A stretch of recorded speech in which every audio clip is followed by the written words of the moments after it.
This is a message that I'm doing this Sunday on Pentecost Shavuot. The message is going to be about Ruth, and the name of it is Ruth and Boaz and the Law of Redemption and the Law of Yibbum. The question that was bothering me about the book of Ruth was, why was it read during Pentecost? What's the connection? The obvious one is the wheat harvest, that it happened during the days leading up to Pentecost.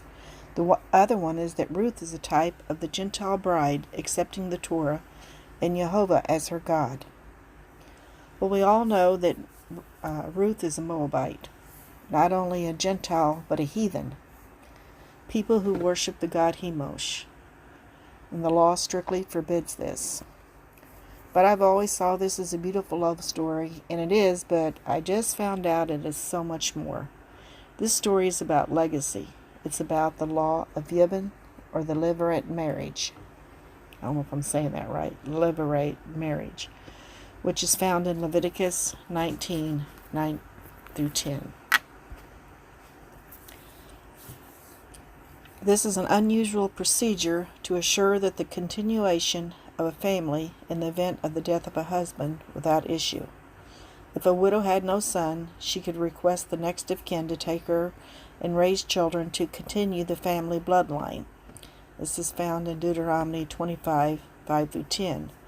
This did not become law, though, until the law was given at Mount Sinai, but it goes way back in Genesis as the way they did things, and I'm going to tell two particular stories in a few minutes. This story about Ruth is set in the time of the Judges because there was no kings in Israel, or king in Israel.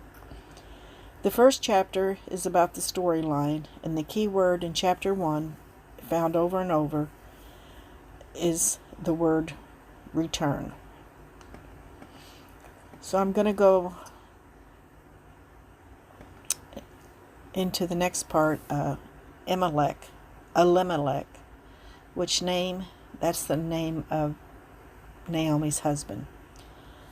His name broken down means El, God. Melech means king, so his name means God is my king. They are in the region of the Ephratah, which is from the tribe of Judah, and that name comes from the root word fruitfulness, meaning they were a fruitful people, but they are in the middle of a famine in Bethlehem.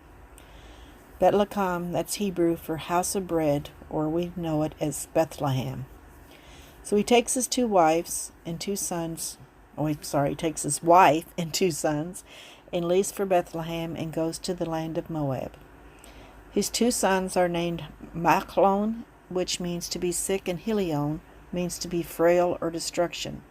So the son's name reflect the hardship of the times. His wife Naomi, and her name means pleasantness. But later in the story we will see that she says, "Call me Mara," which means bitter, because Yahweh has not done kindly with me. So they go to Moab and live there for 10 years. And Elimelech and his two sons dies, leaving Naomi a widow and her two daughter-in-laws widows. Naomi has heard that Bethlehem is over the famine and wants to return back home. First off, probably Elimelech died because he didn't wait on Yahweh. He took it on his own self to leave during the famine to a land known for worshiping other gods. And his sons probably died because they married foreign women, heathen women. So Naomi and her daughter-in-laws leave for Bethlehem, and along the way she tries telling them that they should return to their own land and their own gods. They stop and they cry and carry on, and Naomi convinces Orpah to go back, but Ruth doesn't want to. But I just want to talk for a second about Orpah. Her name in Hebrew means back of the neck, and it's the same root word as when talking about the giraffe's neck. It is said that she is the mother of Goliath, and that she had 4 other sons, and that's why David had 5 smooth stones for each one. But Ruth gives her mother-in-law the famous speech that all mother-in-laws want to hear. Do not press me to leave you, or turn back from following you. Where you go, I will go. Where you lodge, I will lodge. Your people shall be my people, and your God my God. Where you die, I will die, and there I will be buried. May the Lord do thus and so to me, and more as well, even if death parts me from you. So it is here that Ruth invokes the covenant name of Yahweh, Yud-Heh-Vov-Heh, and turns from her gods to Yahweh, the one true God. If we wanted to make the whole story just about that, it would be great. Ruth is like a type of the Gentile bride being grafted into the house of Israel. Ruth is one of the 5 women mentioned in the genealogy of Yeshua found in the Gospel of Matthew, alongside Tamar, Rahab, the wife of Uriah, Bathsheba, and Mary. Ruth's name in Hebrew means, and it was derived from the Hebrew word root, meaning friend. Did Ruth's religion background prepare her for such a tragedy? It is hard to see how it could have. The Moabites worshipped many gods, their chief among them being Chemosh. It seems that the Moabite religion was not exempt from the brutality and horrors common in those times, including the sacrifice of children. Anything Ruth learned from Mahlon or Naomi about the loving and merciful God of Israel, Jehovah surely struck her as a marked contrast. Jehovah ruled through love, not terror. Read in Deuteronomy 6:5. In the wake of her devastating loss, Ruth may have drawn even closer to Naomi and listened willingly to the older women as she spoke about the Almighty God, Jehovah, his wonderful works, and the loving, merciful way he dealt with his people.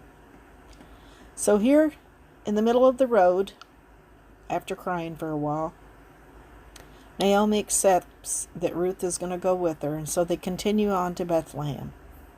Upon arriving in the town, many of the women there recognized Naomi and said, "Naomi, is that you?" And she replies, "Yes, it is, but call me Mara, for Yah has not dealt kindly with me." Now, it doesn't say where they live or anything, but it does begin with Naomi telling Ruth to go to the fields and glean from the wheat harvest for their food. So I believe it is about here that Naomi recalls the 3 laws that will restore their lives. It is here she has Ruth go to the fields to glean according to the law of gleaning, which, as a landowner, you were permitted to reap only with 1 pass. What was missed or left behind was available to be gleaned by the widows or the destitute. Chapter 2, the key word is glean. So Ruth is gleaning, and Boaz takes knowledge of her and asks who she is to his servant. She is Naomi's daughter-in-law, the Moabite woman. So she goes home with a good day of wheat, and Naomi asks who field she did glean from that day. She said, "From Boaz."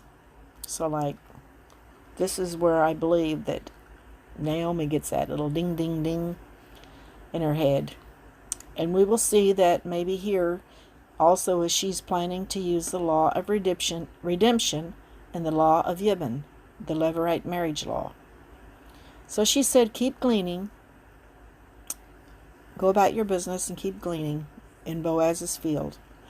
So the next day, Boaz tells her to glean only in his fields and instructs the men not to bother her and to leave extra sheaves for her. She goes back home with them, and Naomi is very pleased, and it's now coming to the end of the harvest, and Naomi knows the law of the threshing floor, which is that the harvest, including winnowing the wheat at a threshing floor, a parcel of ground where there was a prevailing wind. The grain would be tossed into the air, and the grain would fall downward in a small distance. The chaff, being lighter, would be carried further downwind. When done properly, 2 piles would result. The furthest would be burned as trash, the closer would be bagged for the marketplace. The harvest was, of course, also a time of celebration, and the evenings were accompanied by festivities for having made payroll another season, and so forth. After the celebration, the owners typically would sleep near the grain to preclude theft. But here's where the law of Yibbum gets tricky, and I must give you some background Because here Naomi instructs Ruth to wash and put on nice clothes, anoint herself with perfume, and go to the threshing floor, knowing full well Boaz will be sleeping there and possibly could be drunk. So she's instructing her to seduce him and pretty much propose. So we could really question Naomi's motives here. The way that she goes about doing it.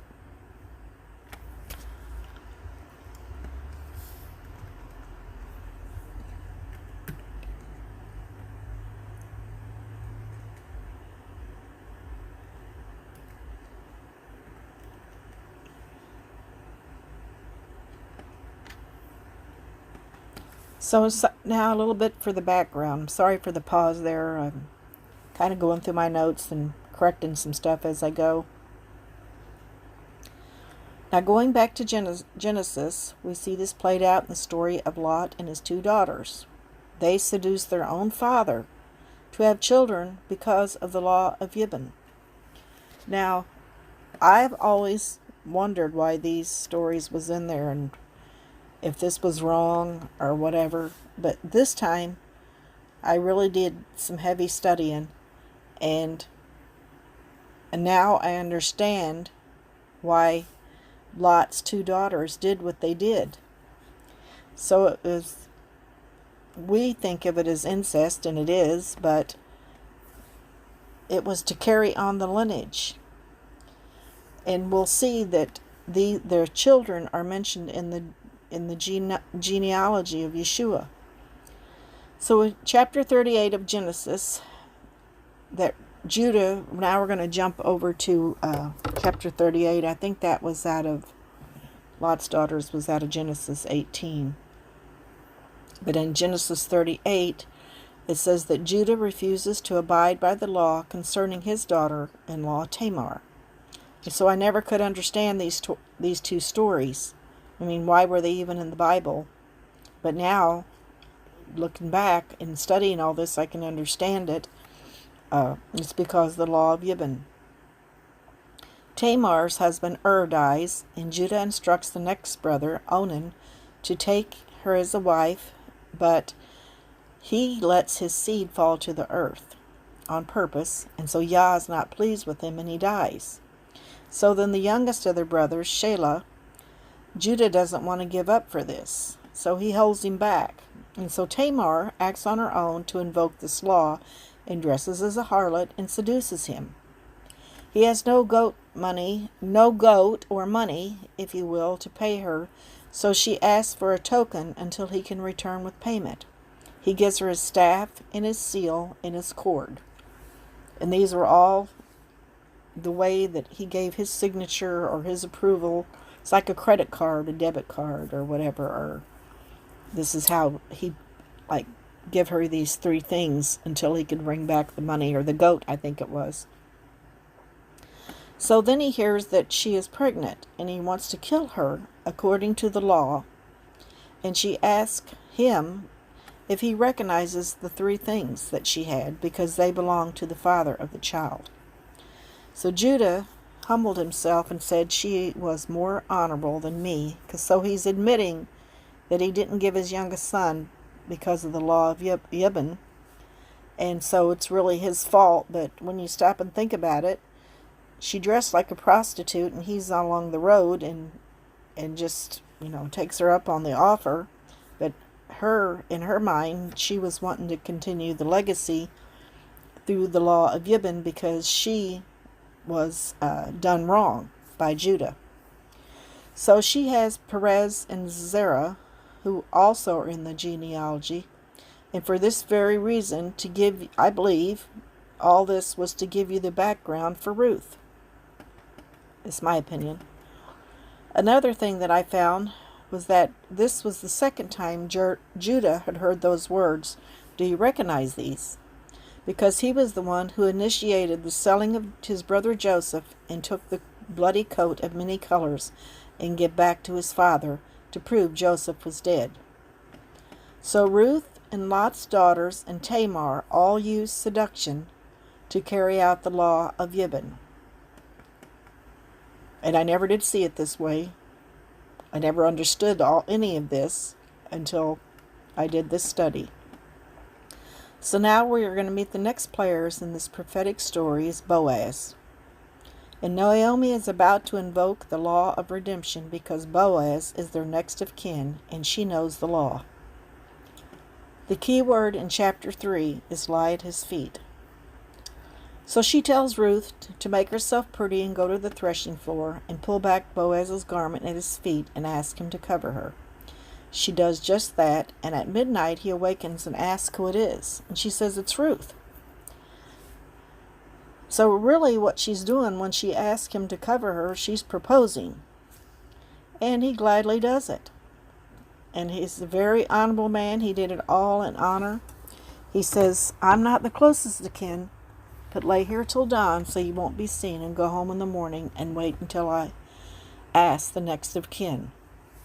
So he didn't want her to leave during the night and somebody see her come into town and think she's out and drunk with the men at the threshing floor. So he told her to lay there until like early morning or whatever and get home before anybody could see her. And he was honorable. It says he was honorable. So he didn't take advantage of her. She just laid at his feet and they both slept. So Boaz goes into the city at the gate the next morning, and he finds 10 men because the law says that 10 men of the city must be present in order to carry out decisions such as this. And here in the next chapter, the story is not, this person, the closest of kin, is not known by name, but in the studies I've looked up, they call him Peloni Almoni, which I thought was pretty funny. But he represents, in the studies I found, a type of the Jews who rejected Yeshua at his first coming, because he rejects her, as we're going to see. So there's 2 issues at stake when Boaz is presenting this to this other kinsman. The redeeming of the land for Naomi and the taking of Ruth to wife. So in front of 10 men, because that was the law in any issue that there had to be 10 men to witness this, Boaz asked the other kinsman if he would redeem the land for Naomi and Ruth, and he quickly agrees until Boaz says, well, the deal includes you marry Ruth. And this is the law of redemption. When a property is sold in our culture, title is usually passed in fee simple and perpetuity to the buyer. However, Israel's land was granted in the days of Joshua to the tribes to be retained within the family. That's why the reasons for the genealogy were so important to them. When someone sold a property to pay debts or whatever, the transaction was what we would view as a lease. There were provisions for the land to eventually return to the family. A title deed included the terms that the kinsman of the family could perform to redeem the property to the family. And here are the rules of the kinsman redeemer. He had to be a close relative, he had to be willing, and he had to be able, and he had to assume all responsibility. So upon hearing that Ruth was a part of the deal, he takes off his sandal, which signified that he was passing this off to Boaz because he had a wife and inheritance, and he didn't want to mess things up with them. So Boaz said to the men, you are witnesses here today that he is forfeiting his right, and I am going to take Ruth as my wife, and Naomi is part of the package. And I'm going to fulfill the law of Yibbum and the law of redemption. And I do believe that Boaz was a very happy man that day. It wasn't something that, oh, well, I have to do it because it's the law. I believe he did it because it was the law, but because he really liked her. So, the 4th chapter, the key word is redeem. So here, Boaz performs the law of Yibbum and the law of redemption and marries Ruth. And Naomi is restored to all her land, and Boaz and Ruth have a baby named Obed, who was nursed by Naomi. So through all this, Naomi is restored and is able to see the names of her children carry on. Here's a little about Boaz. Boaz means swiftness in Hebrew, but he is a key figure and he is the kinsman redeemer in this story. He is a type of Christ. Goel in Hebrew means next of kin, kinsman redeemer. Boaz is the Lord of the harvest, a type of Yeshua Yahweh, and him is strength. Goel, that's kinsman redeemer in Hebrew. The Goel ha-Hadam is a Hebrew term which comes from the word lagol, to redeem, hence meaning redeemer, which in the Hebrew Bible and in the rabbinical tradition denotes a person who has the nearest relative of another is charged with the duty of restoring the rights of another and avenging his wrongs. So we see Boaz is the kinsman redeemer, and Ruth and Naomi invoke the laws of Yibbum and the law of redemption in order to still have a legacy. So Boaz is an honorable man and has done everything he knows from Scripture and the laws, and being honorable to Naomi and Ruth, never bringing disgrace to her, doing everything the right way, marries Ruth. So Ruth, in order to be a Hebrew, had to forsake her gods, her ways, and be exiled from her own land. But we see that all things work together for her good. Because there was no mixing with foreign women, Ruth still found favor and grace, a type of what Yeshua did for us when he died for our sins. So Ruth met Boaz through Naomi, like one day the Jews will meet Yeshua. The key words in chapter 1 is return, chapter 2, glean, chapter 3, lie down, chapter 4, redeem. And here's what it says all at one time. Return to him, glean from his word, lay down at his feet, and he will redeem you. Another cool thing I found when I did this study is that in the book of Genesis, chapter 38, which is a very prophetic story connected to Ruth concerning Tamar and Judah, is that in Hebrew, every 49 letters in verses 9, 10, and 11 spell Boaz. Every 49th letter in the next verses spell Ruth. Every 49th letter in verse 18, 19, and 20 spell Obed.